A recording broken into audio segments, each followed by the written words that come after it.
السلام علیکم ناظرین، یہ میرا اسلامک چینل ہے اور آپ دیکھ رہے ہیں چینل مائی راست وے۔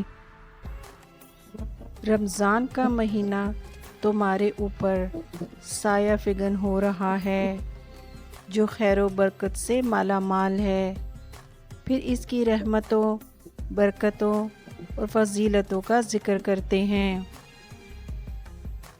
اللہ تعالیٰ فرماتے ہیں، یا ایھا الذین آمنوا کتب علیکم الصیام کما کتب علی الذین من قبلکم لعلکم تتقون۔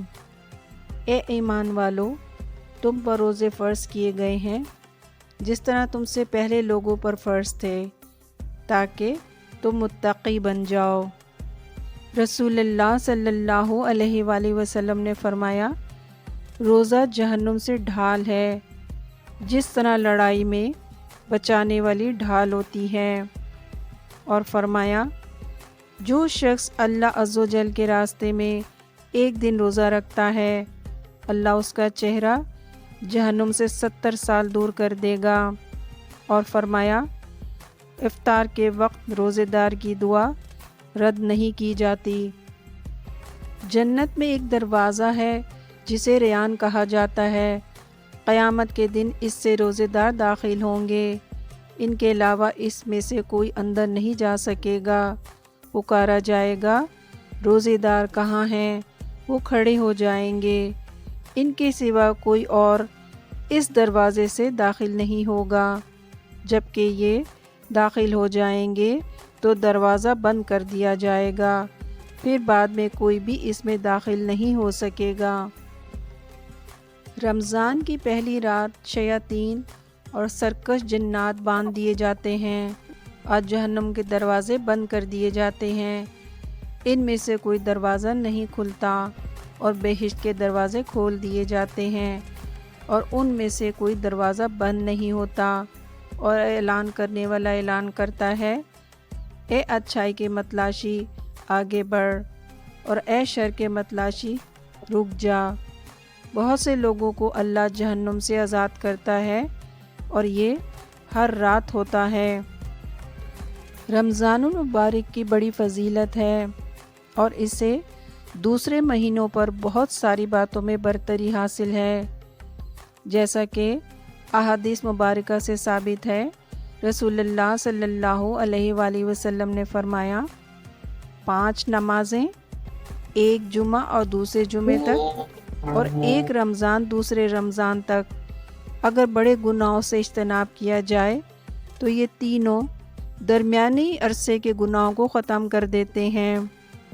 اور آپ نے فرمایا کہ جو شخص ایمان کے ساتھ اور طلب ثواب کے لیے رمضان کے روزے رکھتا ہے اس کے پہلے گناہ معاف کر دیے جاتے ہیں۔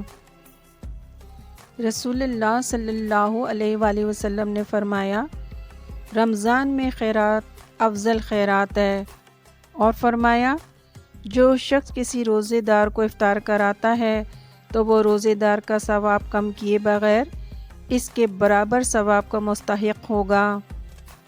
رسول اللہ صلی اللہ علیہ وآلہ وسلم کا فرمان ہے، جو شخص ایمان کے ساتھ اور طلب ثواب کے لیے رمضان کا قیام کرتا ہے اس کے پہلے گناہ بخش دیے جائیں گے۔ اور رسول اللہ صلی اللہ علیہ وآلہ وسلم رمضان المبارک کی راتوں میں جاگتے تھے اور کثرت سے تلاوت فرماتے تھے، اور حضرت جبرائیل علیہ السلام بھی رمضان المبارک میں آپ کے ساتھ قرآن پاک کا دورہ کرتے تھے۔ روزہ اور قرآن بندے کے لیے قیامت کے دن سفارش کریں گے۔ روزہ کہے گا، اے رب، میں نے اسے دن میں کھانے اور پینے سے روکا تھا، اور قرآن کہے گا، میں نے اسے رات کے وقت سونے سے روکا تھا، تو اس کے حق میں ہماری سفارش قبول فرما۔ آپ صلی اللہ علیہ وآلہ وسلم نے فرمایا، ان کی سفارش قبول کی جائے گی۔ اللہ عز و جل کا تقرب حاصل کرنے کے لیے عبادت کی غرض سے مسجد میں رہنا اعتکاف کہلاتا ہے۔ آپ صلی اللہ علیہ وآلہ وسلم نے فرمایا، مسجد ہر متقی کا گھر ہے، اور اللہ تعالیٰ نے اس شخص کے لیے جس کا گھر مسجد ہے خوشی، رحمت اور پل صراط سے گزر کر اپنی رضا یعنی بہشت کی ضمانت دی ہے۔ مسلمان پر روزہ تب فرض ہوتا ہے جب وہ عاقل اور بالغ ہو۔ اس لیے رسول اللہ صلی اللہ علیہ وآلہ وسلم نے فرمایا، 3 آدمی مرفوع القلم ہیں، سونے والا بیدار ہونے تک، نابالغ بالغ ہونے تک، اور مجنون سمجھنے تک۔ مسلمان جب 48 میل کے سفر کا ارادہ کرے تو شرع نے اسے اجازت دی ہے کہ روزہ نہ رکھے، اور جب گھر واپس آئے تو پھر قضا ادا کر لے، جیسے کہ اللہ تعالیٰ فرماتے ہیں، فَمَنْ كَانَ مِنْكُمْ مَرِيضًا أَوْ عَلَى سَفَرٍ فَعِدَّةٌ مِّنْ أَيَّامٍ أُخَرَ۔ سو جو تم میں سے بیمار ہو یا سفر پر ہو تو وہ دوسرے دنوں میں گنتی پوری کرے۔ مسلمان مرد یا عورت اگر بڑھاپے کی اس حد کو پہنچ جائیں کہ روزہ نہ رکھ سکیں تو ایک مسکین کو کھانا کھلائیں۔ حضرت ابن عباس رضی اللہ عنہ فرماتے ہیں، بہت بوڑھے کے لیے اجازت ہے کہ وہ ہر دن کے عوض ایک مسکین کو کھانا کھلائے، اور اس پر قضا نہیں ہے۔ مسلمان عورت اگر حاملہ ہے اور روزہ رکھنے کی صورت میں اسے یا حمل کے لیے کوئی خطرہ ہے تو افطار کرے، اور عذر زائل ہونے کے بعد قضا ادا کرے۔ اگر یہ عورت دولت مند ہے تو روزانہ 1 مد گندم بھی خیرات کرے تاکہ اس کے لیے زیادہ ثواب کا باعث بنے اور اسے فضیلت حاصل ہو۔ یہی حکم دودھ پلانے والی عورت کا ہے کہ اگر اسے یا اس کی اولاد کو خطرہ ہے تو وہ روزہ نہ رکھے۔ اللہ عز و جل کا ارشاد ہے، وَعَلَى الَّذِينَ يُطِيقُونَهُ فِدْيَةٌ طَعَامُ مِسْكِينٍ، اور اس کی مشقت کے ساتھ طاقت رکھنے والے فدیہ میں 1 مسکین کا کھانا دیں۔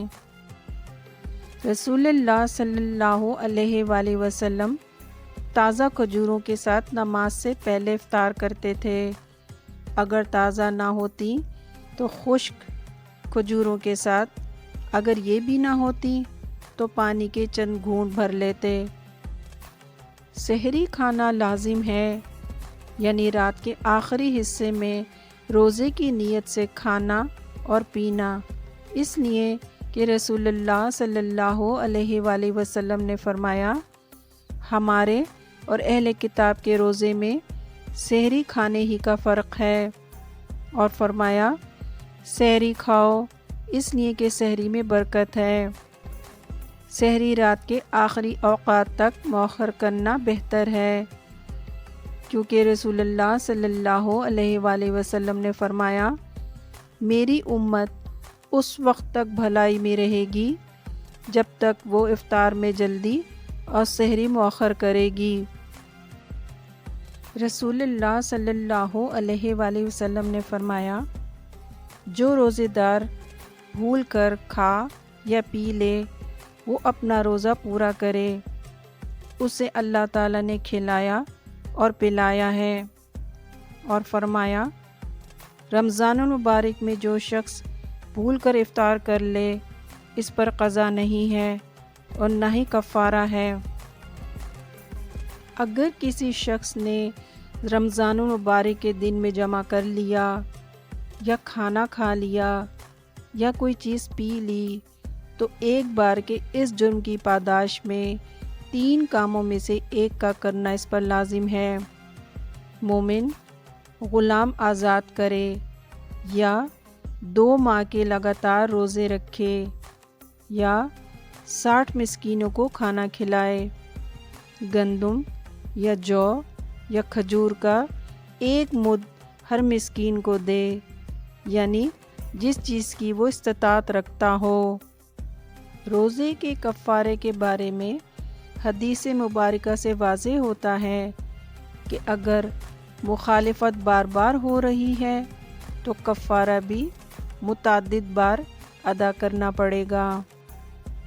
اللہ سبحانہ و تعالیٰ کا فرمان ہے ان الحسنات یذہبن السیئات، بے شک نیکیاں برائیوں کو مٹا دیتی ہیں۔